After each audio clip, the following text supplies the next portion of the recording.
जी, मंच पर बैठे तमाम हमारे बोर्ड के चेयरमैन साथीगण, पूर्व मंत्रीगण, पूर्व विधायकगण, पार्टी के अलग अलग प्रकोष्ठों के संयोजकगण और हरियाणा प्रदेश के कोने कोने से आए मेरे पिता तुल्य बुजुर्गों, मेरी माताएं, बहनें, युवा साथियों, मैं पहले तो आपका आभार धन्यवाद प्रकट करता हूं कि 4 साल आप सबके प्यार, आशीर्वाद और सहयोग से चौधरी देवीलाल के विचारों को हमने जननायक जनता पार्टी के माध्यम से हरियाणा की जनता के लिए समर्पित करने का काम किया। साथियों, वो 17 नवंबर का दिन भूल नहीं सकते जब डॉक्टर अजय सिंह चौटाला जी ने एक निर्णय किया कि झंडा डंडा त्याग कर एक नई शुरुआत करी जाएगी।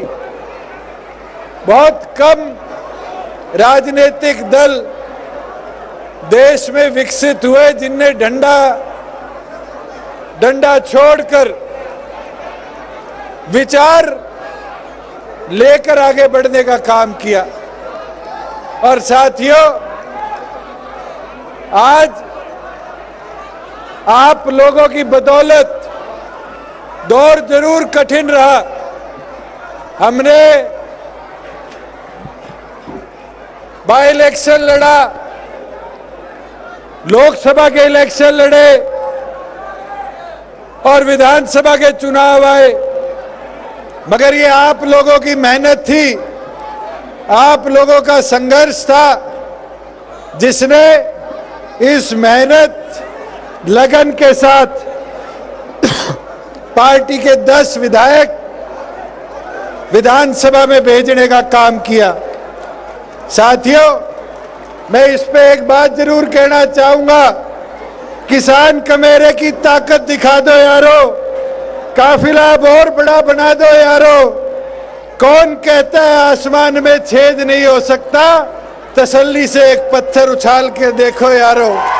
साथियों, आज 1.5 साल का समय हमारे पास और बाकी है और चुनावी प्रक्रिया देश भर में अब शुरू हो जाएगी लोकसभा के लिए।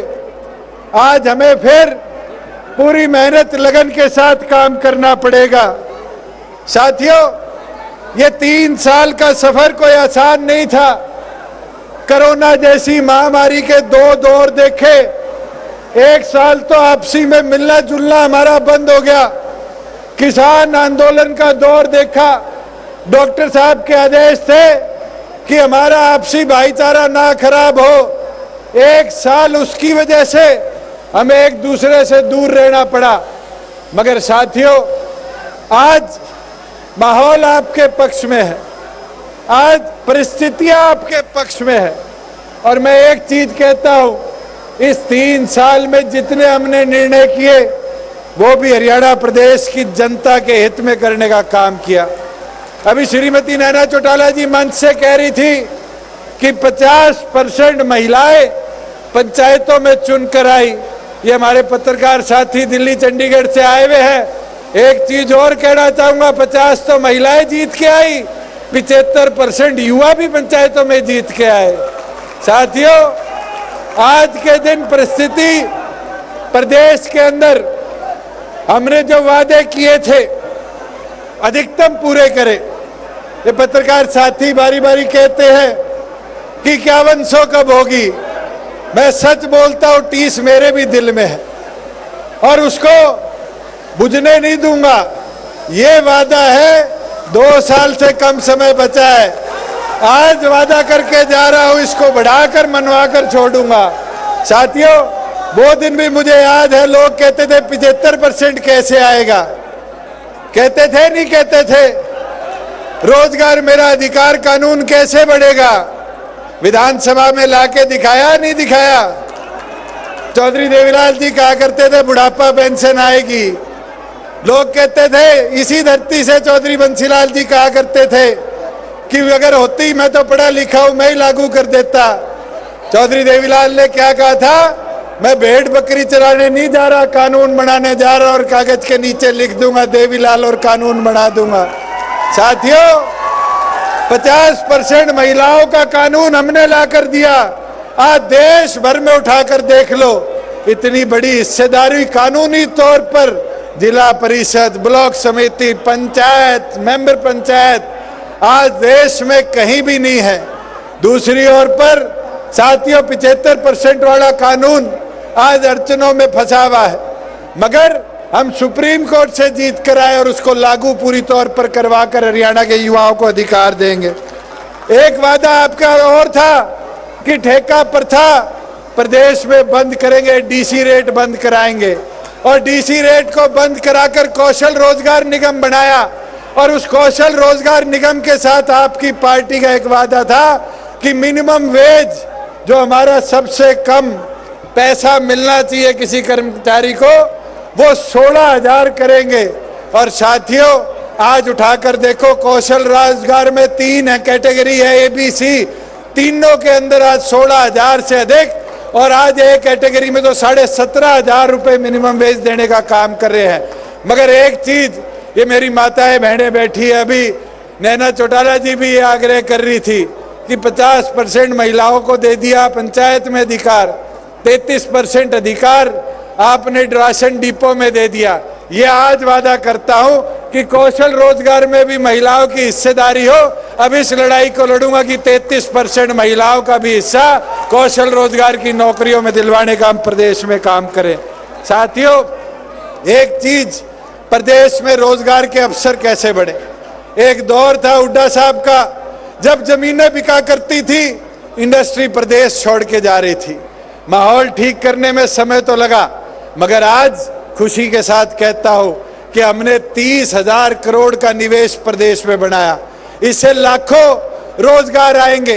दुनिया का सबसे बड़ा गाड़ी बनाने वाला मैन्युफैक्चरिंग मारुति का प्लांट, और कहीं नहीं, ये पवन बैठा एक दिन मेरे को बोलने लग गया था, कहता हमारे खरखोदा की तरफ हुड्डा साहब वोट लेने आया करते थे, विकास की बात आती थी तो नहीं देखते थे। कहते आने वाले 10 साल में ये मारुति आपने ला दी, गुड़गांव से ज्यादा हमारे खरखोदा को डेवलप करने का काम करेंगे। साथियों, आज 10,000 गाड़ियां एक प्लांट से साल में बनेगी। वही मेवात जैसी जगह जहां इंडस्ट्री जाने से कतराती थी, आज मेवात के अंदर हमने प्रयास कर बैटरी मैन्युफैक्चरिंग की दुनिया की सबसे बड़ी कंपनी लाने का काम किया। गुड़गांव के अंदर एशिया का दूसरा सबसे बड़ा वेयर हाउस लॉजिस्टिक का आज हम ई कॉमर्स के लिए बनवा रहे हैं फ्लिपकार्ट से। आज अगर उठाकर देखो, प्रदेश भर के अलग अलग जिलों में, चाहे पद्मा योजना हो, चाहे हमारी स्टार्टअप योजना हो, चाहे ई व्हीकल योजना हो, अलग अलग इंडस्ट्री का रुझान हरियाणा की ओर बढ़ा। और तो और बसों की कंपनी जेबीएम ने इंडिया में इलेक्ट्रिक बस बने, उसका पहला प्लांट आपके पलवल में लगाने का काम किया। साथियों, मैं तो एक चीज बोलना चाहूंगा, आज हमें फोकस करना है, बढ़ाना है, कमेरे की ताकत को बढ़ाना है। और प्रदेश सरकार ने अनेक ऐतिहासिक फैसले लिए हैं। आज आयुष्मान योजना हर उस गरीब बीपीएल होल्डर को मिलती है, जिससे वो देश के किसी भी कोने में जाकर 5 लाख तक का इलाज मुफ्त में करा सकता है। आज बीपीएल की सीमा केवल मात्र हरियाणा इकलौता प्रदेश है जहां 1,20,000 से बढ़ाकर 1,80,000 करने की काम किया। और ये वादा आज करता हूं कि अब बीपीएल राशन कार्ड बनाने के अंदर दफ्तरों के चक्कर काटने की जरूरत नहीं। आपको कोई पीला, हरा, खाकी रंग से बांटने का काम नहीं करेगा। अगर आपके परिवार की आय 1,80,000 से नीचे है तो आपके पीपीपी के ऊपर आधार नंबर डिपो में जाके दे देना। नए साल से आपको भी सारी बीपीएल की सुविधाएं जिस भी परिवार की आय 1,80 से नीचे उसको देने का काम करेंगे। साथियों, एक चीज जरूर बोलूंगा, खेलों की जब बात करते हैं तो भिवानी का अहम योगदान रहा है और हमेशा भिवानी ने बढ़ चढ़कर खेलों में हिस्सेदारी दी है, चाहे बॉक्सिंग हो, रेसलिंग हो। आज डॉक्टर साहब के पुराने साथी सज्जन बड़ाली जी हमारे साथ वापस आए हैं, मेरे को तो बड़ी खुशी की बात है। इनकी भतीजियों ने, गीता बबीता ने देश का नाम दुनिया में रोशन करने का काम किया। और आज तो मैम के मोखरा की हमारी छोरियां भी जाकर दुनिया में रेसलिंग के मेडल लाने का काम साक्षी जी कर रही है। टोक्यो के अंदर हमारे करनाल के साथी नीरज ने पहली बार एथलेटिक्स के अंदर गोल्ड मेडल ओलंपिक्स में देश को लाकर देने का काम किया। मैं आपको एक चीज बोलना चाहूंगा, स्टेट गवर्नमेंट ने जब ये सारे साथी टोक्यो से वापिस आए तो रिहेबिलिटेशन सेंटर और अनेक चीज की घोषणा करी, मगर कई बार खिलाड़ियों को देखता हूं, कोई खिलाड़ी चोटिल हो जाता है, जैसे एक साथी पीछे प्लास्टर बांधे बैठे है हरी शर्ट में, जब साथी चोटिल हो जाता है तो उसकी रिकवरी का खर्चा कैसे मिले? खिलाड़ी के पास तो अपने दूध के, अपनी सेहत बनाने के केड़े खरीदने के भी पैसे नहीं है, मगर उसकी रिकवरी का क्या होगा? ये वादा है कि अब हरियाणा प्रदेश में हम योजना बनाएंगे, आने वाले समय में खिलाड़ियों को भी मेडिकल इंश्योरेंस मिले, रिहेबिलिटेशन के लिए पैसा मिले, इसकी व्यवस्था हरियाणा प्रदेश में करने का काम करेंगे। साथियों, मैं एक चीज कहूंगा, हरियाणा में युवाओं के लिए अवसर कम नहीं छोड़े। आज आपके भिवानी में अभी मैं आ रहा था, 4 छोटे छोटे जहाज हवा में घूम रहे थे। मैंने पूछा पायलट से उतरते, मैं कहा छोटे जहाज कैसे थे? तो बताया भिवानी के हमारे फ्लाइंग ट्रेनिंग स्कूल में जहाँ 100 बच्चे हैं, वहाँ के पायलट ट्रेनिंग ले रहे हैं। ये आधुनिकता है। एक नहीं, पिंजौर ले लो, करनाल ले लो, महेंद्रगढ़ ले लो, भिवानी ले लो, आज 4 हमारी एयर स्ट्रिप खाली पड़ी थी। 400 बच्चे इन चारों एयर स्ट्रिप पे आज फ्लाइंग की ट्रेनिंग ले रहे हैं। मगर इसमें व्यवस्था बनाएंगे, हरियाणा प्रदेश के युवाओं के लिए खास तौर पर रियायत की अवसर बनाएंगे कि हमारे बच्चे पायलट बनकर दुनिया भर का भ्रमण करने का काम करें, और साथ में हिसार के हवाई अड्डे को एक ऐतिहासिक स्वरूप देकर कार्गो लॉजिस्टिक हब के तौर पर डेवलप करेंगे। नांगल चौधरी तो सबसे पिछड़ा हिस्सा था, बारी बारी कहा जाता था दक्षिण हरियाणा में प्रगति कब होगी, दक्षिण हरियाणा में प्रगति कब होगी। साथियों, 152 डी पे किसी को आ जाने का मौका मिले तो आप पता करना, नांगल चौधरी के पास 1500 एकड़ में सबसे बड़ा मल्टी मॉडल लॉजिस्टिक हब केंद्र और हरियाणा सरकार मिलकर बना रही है। हजारों रोजगार के अवसर वहां पर होंगे, और साथ ही साथ नए उद्योग भी उस एरिया में प्रकटित हम करने का काम करेंगे।